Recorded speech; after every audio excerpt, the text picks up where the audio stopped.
Hi, welcome back to another development diary for Samson at Tyndallston Story. Today we'll be looking at the city design and vehicle design. My name is Piotr Kopsz, I'm a concept artist at Liquid Swords, and I'll be taking you through the city.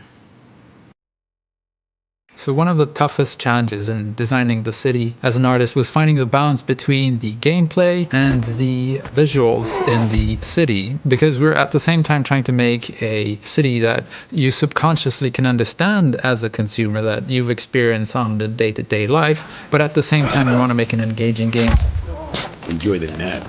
We had multiple strategies to achieve that, one of which was to make sure that the metrics that we were using were established early on, that we set them in stone, that we wouldn't end up changing them later down the line.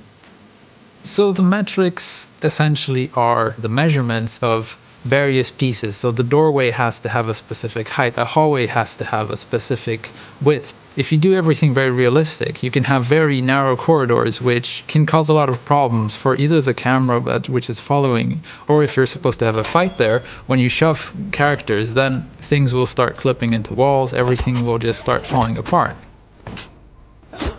We were heavily inspired by northeastern American cities from the 90s. So New York, Philadelphia. We had a lot of photos from the era, which were amazing, which had a lot of character, which really set the tone for the project. But then also we had 3 art direction pillars that really kept on going back to, and we used to filter through all the photos and the references and to inspire and to amplify the work. And those were statement, violence, and parasiticism.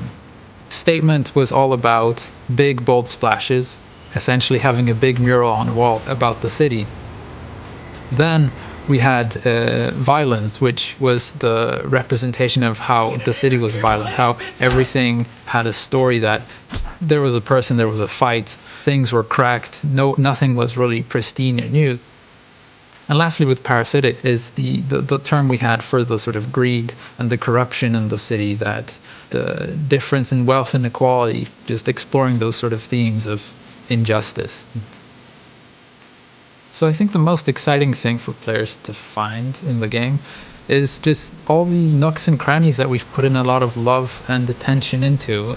There's a lot of areas where maybe we don't have any specific gameplay that pulls you there, but they're interesting to explore regardless. So I'm really looking forward to when people will be able to go there.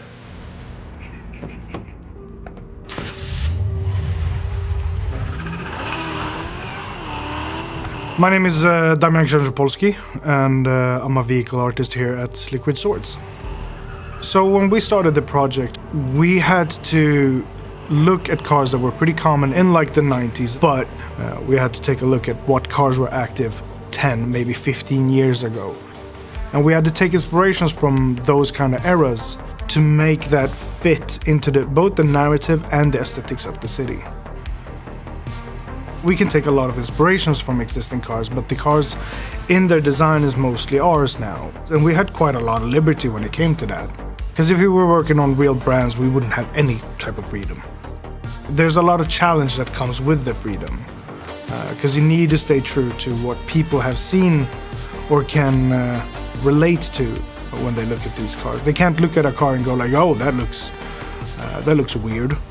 But we want them to look at the cars and go like, oh, I kind of recognize that. The one car that actually went through a very dramatic transformation was Samson's car. We had settled at first at a standard 4-door sedan. It felt too everyday, your average Joe who just sat in his car driving to work. And that did not fit him as a person at all. And eventually we were like, I think it's time for us to do a proper car for Samson. There was no hassle working with that car. Everything was pretty straightforward, but it worked. We got it in and it just looks so differently from all of the other cars. It has attitude. It's definitely the magnum opus. I own these streets. All cars deform differently, especially throughout the ages. All we knew was that we kind of wanted a little bit of mayhem, and we wanted these brutal takedowns. We wanted you to have the car as a tool. And that was a lot of work between me and our VFX guy, Oscar. He was the one that uplifted the whole thing, that made it so much more impactful. So when you smash a car, they start to tumble, they go full James Bond mode. When we got that first big roll and they flew into a pillar, that's when we knew that we got it. Thank you for watching. If you want to keep up to date or discuss what you've seen, join our Discord or follow us on social media.